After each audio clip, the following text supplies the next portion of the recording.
آپ سے منہ پھیر کر جب چلے گئے تو نبی اکرم صلی اللہ علیہ وآلہ وسلم کو اس بات پر رنج ہوا. تو اس کا جواب اللہ کریم یہ دے رہے ہیں، کیونکہ یاد رکھیں نبی اکرم صلی اللہ علیہ وسلم کو طمع اور لالچ اور حرص فقط یہی تھا کہ کوئی بھی ایمان کی دولت سے محروم نہ رہ سکے. لیکن رب کریم جو ہے وہ عالم الغیب ہے، ہر چیز کو جاننے والا ہے، کیا کب کیوں اور کیسے ہوگا اس کے سوا کوئی اور نہیں جانتا. تو اللہ اپنے محبوب کو یہ کہہ رہا ہے کہ میرے محبوب یہ جو معجزے مانگ رہے ہیں، آپ کے ہاتھوں سے کئی معجزات انہوں نے دیکھے ہیں. چاند کو 2 ٹکڑے ہوتے دیکھا، پتھروں کو کلمہ پڑھتے دیکھا، درختوں کو زمین چیر کر آپ کو سجدہ کرتے ہوئے دیکھا، پاگل خونہار اونٹوں کو آپ کے سامنے سجدہ ریز ہوتے ہوئے دیکھا، اور الحال مختصر کئی اس طرح کے لاتعداد معجزات تھے جو ان لوگوں نے آپ کے سامنے آپ کے دست سے اپنے ہاتھوں سے ہوتے ہوئے دیکھے. لیکن یہ جو بار بار آپ سے یہ معجزات مانگتے ہیں، ان کا مقصد ایمان لانا نہیں ہے، محض آپ کو تنگ کرنا ہے. تو اگر آپ ان کی خواہش پر معجزات دیتے رہیں گے تو پھر بھی یہ ایمان نہیں لائیں گے. تو جب وہ منشا الہی نہ تھا تو آقا کریم صلی اللہ علیہ وسلم نے جب اس بات کو محسوس کیا اور اپنے اندر اس کا غم لیا تو اللہ نے اس کا جواب دیا کہ آپ اگر کر سکتے ہیں تو پھر کر لیں. کیا کہ زمین کے نیچے سرنگ میں سے جا کر کوئی چیز ان کے لیے جو کہتے ہیں طلب کی معجزہ وہ لے آئیں، یا آسمان پر سیڑھی لگا کر کوئی معجزہ لے آئیں. اور دوسری بات اللہ کریم نے یہاں پر یہ فرمائی، اے میرے محبوب اگر اللہ چاہتا تو ان سب کو ضرور ہدایت پر جمع فرما لیتا.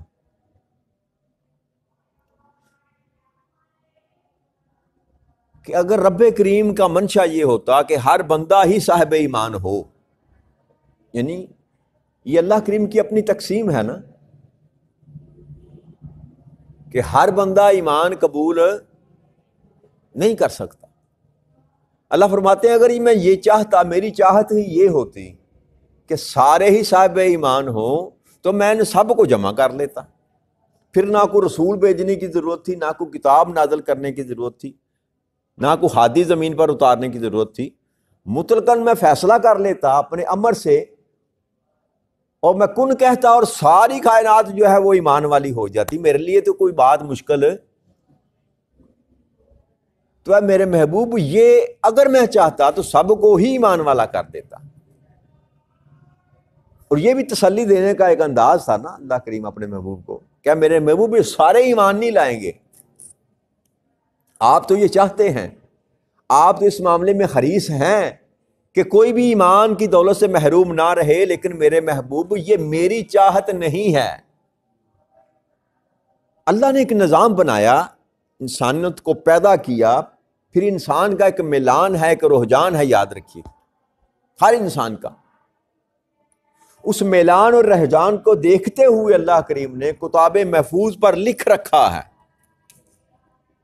فلاں یہ کرے گا، فلاں جہنم میں جائے گا، فلاں جنت میں جائے گا، فلاں صاحب ایمان ہوگا، فلاں کفر کی حالت میں مارا جائے گا. یہ سارا کچھ اس نے اپنے علم کے حساب سے سارا کچھ لوح محفوظ میں لکھ رکھا. تو اب یہ ممکن نہیں ہے کہ ہر انسان جو ہے وہ صاحب ایمان ہو. بس یہ خوش بختی اور بدبختی کا سودا ہے. جس کے نصیب میں اللہ کے امر سے یہ لکھا جا چکا ہے اس کو کسی نہ کسی طریقے سے ایمان میسر آ جاتا ہے. اور نبی اکرم صلی اللہ علیہ وسلم سے ہزاروں میل دور بھی تو تھے نا اس وقت بھی، جب محض سن کر ایمان لے آتے تھے. جیسے حبشہ کا نجاشی بادشاہ سینکڑوں ہزاروں میل دور بیٹھے ہوئے ہیں، آقا کریم صلی اللہ علیہ وسلم کی بات سنی، آپ کے اوصاف پوچھے، آپ کے افعال اور اعمال جب لوگوں سے پوچھے تو دل گواہی دے بیٹھا کہ ہاں یہ اللہ کے رسول کے سوا کسی اور میں یہ وصف نہیں ہو سکتا، بن دیکھے بن سنے ہی مان لے آئے۔ وہ بھی تو تھے، اور وہ بھی تھے جو سامنے بیٹھے ہوئے تھے، جیسے ابو جہل وغیرہ ہیں، روز سنتے تھے، روز دیکھتے تھے، جانتے تھے کہ سچے ہیں، حق پر ہیں، لیکن پھر بھی ایمان ان کو نصیب نہ ہوا۔ تو یہ اللہ کریم کی یہ تقسیم ہے، جس کو اللہ کے سوا کوئی اور نہیں جانتا۔ اور جیسے یہ مختلف قسم کے سوالات کیا کرتے تھے نبی اکرم صلی اللہ علیہ وسلم سے، اور کئی معجزات ایسے ہیں جو آپ نے دکھائے، اس کے باوجود وہ ایمان، چاند کو 2 ٹکڑے کر کے دکھایا پھر بھی ایمان نہ لے کر آئے، کنکریوں کو کلمہ پڑھا کر سنایا پھر بھی ایمان نہ لے کر آئے۔ بنو اسرائیل میں، سورہ بنو اسرائیل میں اللہ کے ارشاد فرماتے ہیں آیت نمبر 90 سے 93 تک، اور کافروں نے کہا کہ ہم آپ پر ہرگز ایمان نہیں لائیں گے حتیٰ کہ آپ ہمارے لیے زمین سے کوئی چشمہ جاری کر دیں۔ اب یہ سارے جو مطالبات تھے جن کو اللہ کریم رد کر رہا ہے،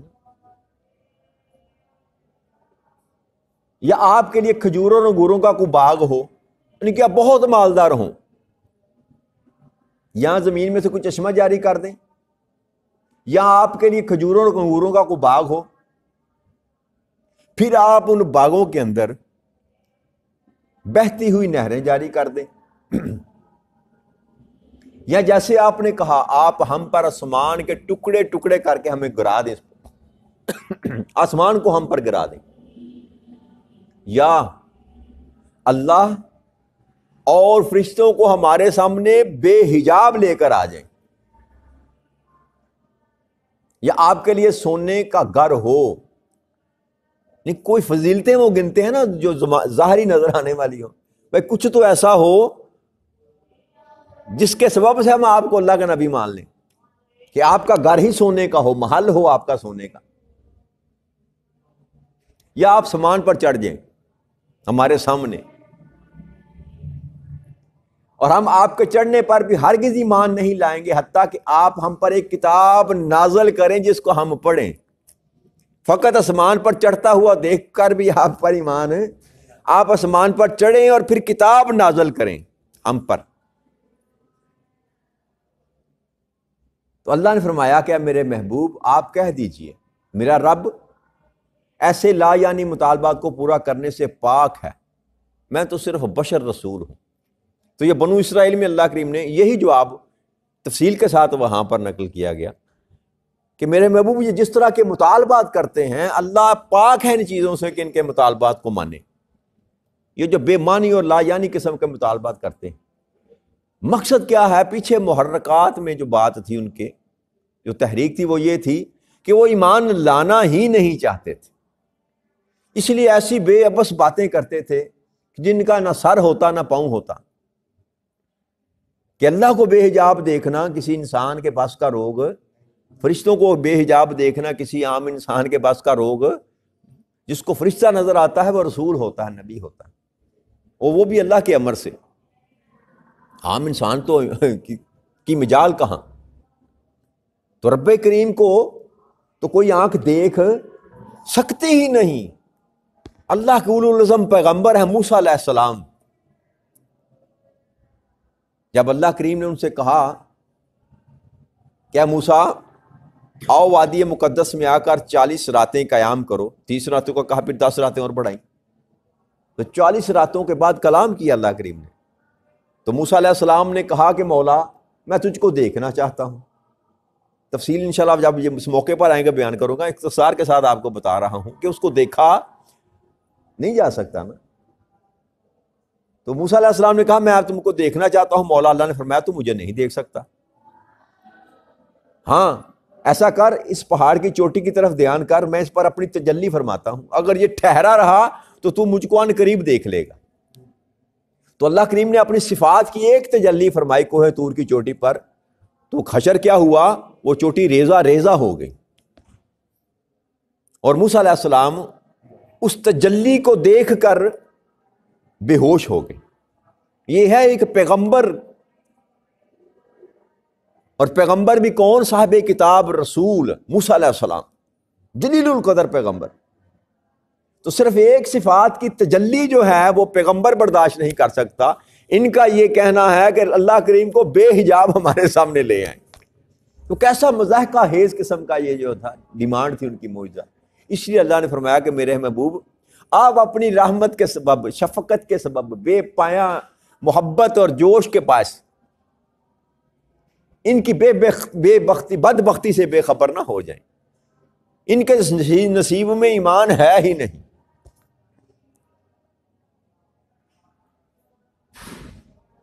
اسی طرح اللہ کریم نے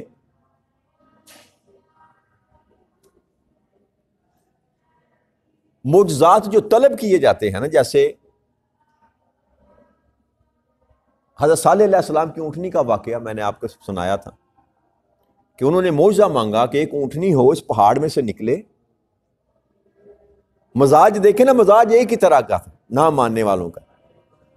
انہوں نے بھی کہا کہ ایک اونٹنی اس پہاڑ میں سے نکلے اور ہمارے سامنے بچے کو جنم دے تو پھر ہم آپ کو مان لیں گے، آپ کی بات مان لیں گے. حضرت صالح نے پہاڑ کی طرف اشارہ کیا اللہ کے امر سے، پہاڑ میں سے اونٹنی برآمد ہوئی، اس نے بچے کو جنم دیا، لیکن اس کے باوجود وہ ماننے کے لیے تیار. تو اب اللہ کا قاعدہ کنیا اور قانون یہ ہے کہ جب مانگنے پر معجزہ عطا کرتا ہے تو جب پھر نبیوں کی تکذیب کی جائے تو پھر اس کے بدلے میں عذاب نازل کرتا ہے. اب رب جو منع کر رہا ہے، کہہ رہا ہے کہ نہیں میں معجزہ ان کے طلب کرنے پر نہیں دوں گا، اس کا سبب یہ تھا جو اللہ کریم نے سورہ الانفال کی آیت نمبر 33 میں بیان کیا تھا نا، کہ اللہ کی یہ شان نہیں ہے میرے محبوب کہ ان کو عذاب دے کیونکہ آپ ان میں موجود ہیں. سورہ الانفال کی آیت نمبر 33 وَأَنْتُمْ فِيهِمْ. اے میرے محبوب اب اللہ کی یہ شان نہیں ہے، اللہ یہ نہیں کرنا چاہتا کہ ان پر عذاب نازل کروں جبکہ آپ ان کے درمیان موجود ہوں. تو اگر رب کریم معجزہ آقا کریم صلی اللہ علیہ وسلم کے ہاتھوں پر اس وقت بھی کوئی عطا کر دیتے جو انہوں نے مانگا تھا.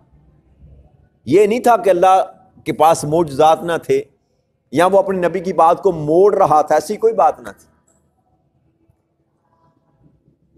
بات فقط اتنی تھی کہ اگر معجزات آ جاتے اور وہ قبول نہ کرتے تو پھر اللہ کا قانون یہ ہے کہ پھر ان پر عذاب نازل کیا جاتا. لیکن اللہ یہ کہتا ہے کہ میرے محبوب آپ ان میں موجود ہوں تو پھر میں یہ عذاب اس دھرتی پر نہیں کر سکتا. اس لیے اللہ کریم نے کہا کہ میرے محبوب ان کو چھوڑ دیں، ان سے بے اتنائی برتیں، ان کو ان کے حال پر چھوڑ دیں، ان کا معاملہ میری ذات پر چھوڑ دیں، میں جانوں اور یہ جانے. تو اس لیے رب کریم نے ان معجزات کو ان نشانی کے طور پر ان کو نہ دکھلایا کہ اگر معجزہ آ جاتا ماننا انہوں نے پھر بھی نہیں تھا تو رب کا قانون پھر نہیں بدلتا، پھر اللہ کریم اس قوم پر عذاب نازل کرتا. اور جب آقا کریم صلی اللہ علیہ وسلم اس زمین پر موجود ہیں تو اللہ کہتا ہے کہ میں عذاب نازل نہیں کرتا. اس لیے ڈیمانڈ پر معجزات اللہ کریم نے ان کو نہیں دکھائے. تو یہ اللہ کا قاعدہ ہے. تو آج اسی مقام پر ہی بات کو ختم کرتے ہیں. اللہ نے چاہا تو اس سے آگے کل مضمون بیان کریں گے. وما علینا الا البلاغ المبین. السلام علیکم ورحمۃ اللہ وبرکاتہ.